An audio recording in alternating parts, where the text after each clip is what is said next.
안세영이 귀국 후에 엄청난 폭로를 하는 대신에 협회와 상의하겠다, 배드민턴을 계속하겠다고 밝혔습니다. 몇 시간 현장에서 기다린 기자들과 인터넷으로 라이브를 보고 있던 많은 네티즌들이 크게 실망한 발언입니다. 배드민턴 협회를 시작으로 한국 체육계에 뿌리 내린 꼰대들의 자리 욕심과 조직 사유화가 이번 기회에 무너지기를 기대했기 때문입니다. 하지만 안세영이 더 큰 폭로를 하지는 않았지만 이번 기회에 대한체육회와 체육단체들의 문제점이 크게 부각이 되었습니다. 특히 대한체육회 이기흥 회장이 엄청난 데미지를 입었다는 지적이 많습니다. 오늘도 파리에서 들려온 지역체육회 임원들의 추태 소식도 폭로되었습니다. 이런 상황에 이기흥 회장이 밀어붙였던 해병대 캠프 진상도 큰 화제가 되고 있습니다. 오늘은 파리올림픽 남자 양궁 개인전 경기에서 한국의 지역체육단체 임직원들의 추태가 큰 화제가 되었습니다. 글을 쓴 한국인은 팀코리아 단복을 입은 어르신들의 추태는 8강전부터 결승까지 난리가 아니었다고 폭로했습니다. 좌석 제일 앞줄부터 서너 줄을 꽉 채운 수십 명의 한국의 어르신들이 경기 내내 떠들고 경기를 방해하기까지 했다는 것입니다. 다른 나라 관중들이 제발 조용히 해달라고 사정까지 했지만 경기 내내 전화벨과 메신저 알림이 울리고 시끄럽게 통화를 하며 선수들의 경기 집중을 방해했다는 것입니다. 이 사실을 폭로한 이는 현장에서 너무 창피해서 들고 있던 태극기를 내려놓고 응원조차 할 수 없었다고 밝혔습니다.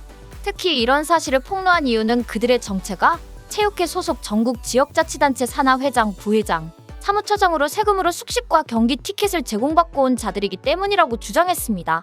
공개된 사진에도 팀코리아 단체복과 지역체육회 목걸이를 한 어르신들이 단체 사진을 찍고 있는 모습이었습니다. 이런 폭로는 대한체육회 이기흥 회장이 이번에 지역의 체육단체 어르신들을 대거 데리고 갔다는 사실과 연결되고 있습니다. 이렇게 스포츠 매너도 없는 무례한 사람들이 체육회 협회에서 모두 한 자리씩 하게 된 경위가 이기흥과 관련이 있다는 지적입니다. 이미 현지 파리에는 이기흥 회장이 차기 회장 선거를 위해서 선거와 직간접적인 관련이 있는 지방체육단체 회장들을 대거 대동했다고 알려져 있습니다.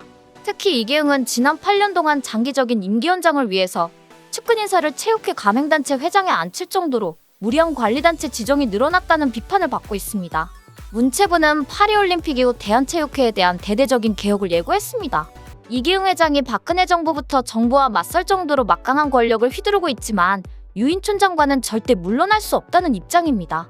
대한체육회가 본연의 기능을 제대로 수행하지 못하고 조직 사유화의 조짐까지 보이고 있기 때문입니다. 이런 상황에 이기흥은 황당하게도 지난해 크게 비난을 받은 해병대 캠프 때문에 한국 대표팀의 성적이 좋아졌다고 주장했습니다. 이기흥 회장은 파리올림픽의 놀라운 성적에 체육회의 해병대 훈련을 통한 원팀 문화 덕분이다라며 본격적으로 숟가락을 얹고 자화자찬을 하기 시작했습니다.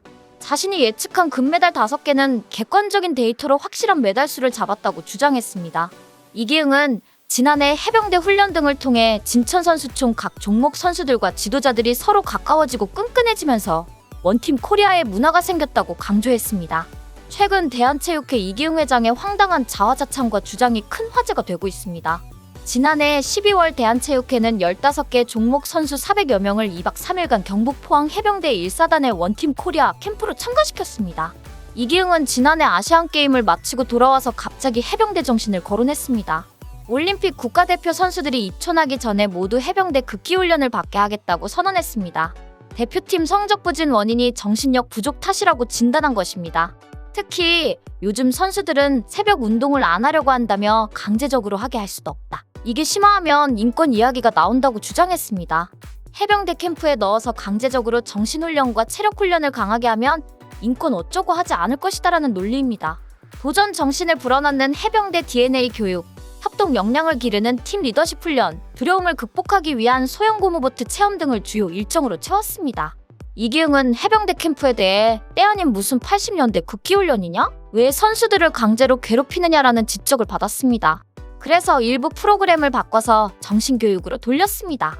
이기흥은 이제 와서 그때의 정신교육으로 선수와 코치진들이 서로 하나가 되었다라고 의미를 부여했습니다. 정신교육에서 선수와 감독은 서로 사랑하고 존중해야 한다. 그것이 원팀 문화이다라고 가르쳤다는 것입니다. 이번 성적이 좋은 것도 해병대 캠프에서 사랑과 존중을 가르친 결과이다라고 주장하는 것입니다. 이기흥의 이런 황당한 주장이 있자마자 안세영의 폭로가 있었습니다. 현지 취재진들은 이기흥이 당황했다라는 지적이 나오는 이유입니다. 대한체육회는 지난 5월 31일 31차 이사회를 열고 임원의 연임 제한 규정을 폐지했습니다. 현행 정관은 임원은 임기를 보낸 뒤 한 차례 연임할 수 있으며 삼선을 하기 위해서는 체육회 산하 스포츠공정위원회 심사를 거쳐야 합니다. 하지만 이번 이사회에서 통과된 개정안이 시행된다면 체육회와 지방체육회, 종목단체 임원의 연임이 제한 없이 가능해지면서 장기 집권이 가능해지게 된 것입니다.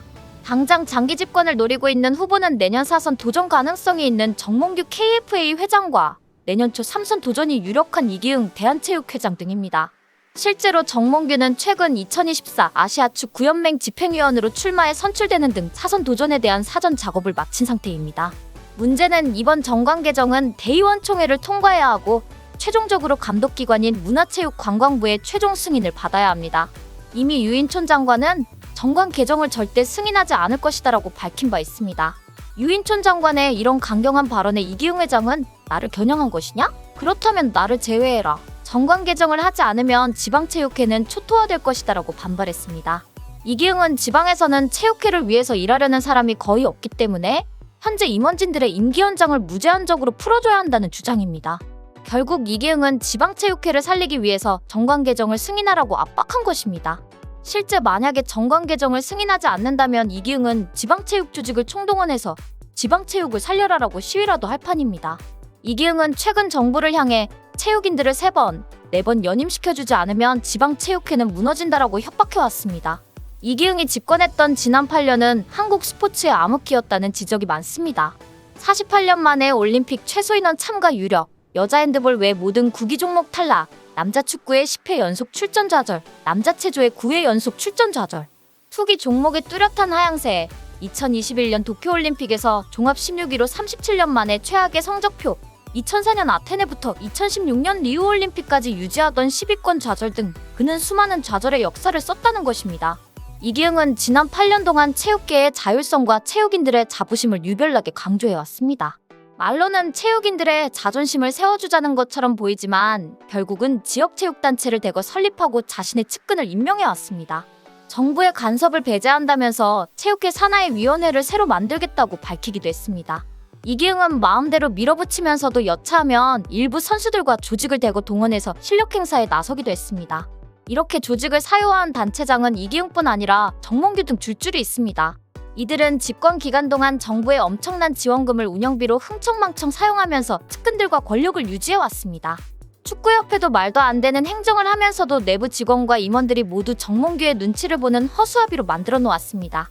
유인촌 장관이 이기흥 회장의 3선 연임과 정몽규의 4선 연임을 가능하게 하는 정관 개정을 승인하지 않겠다고 선언한 상황입니다. 정치인이나 행정관료들과는 또 다르게 유인촌도 만만하지 않습니다. 이번 기회에 유인촌이 이길 것인지 이기흥과 정몽규가 이길 것인지 큰 관심을 모으고 있습니다. 한국 축구를 망쳐놓은 정몽규나 대한체육회를 사유화했다고 비판받는 이기흥이 물러나야 하는 것은 당연합니다. 두 사람도 강력하게 버티면서 거칠게 저항할 것 예상이 됩니다.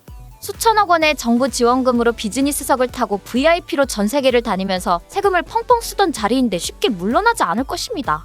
국민들이 지켜보고 있는데 어떤 추태를 부릴 것인지 지켜봅시다.